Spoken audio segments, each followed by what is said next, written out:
Hey, what's going on, everybody? This is Michael with Love and Freedom.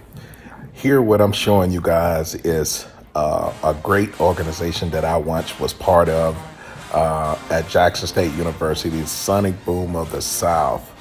Every time I watch these guys, man, it just brings back so many warm memories of long nights of practicing on the field. And I must say, man, it was a lot of hard work.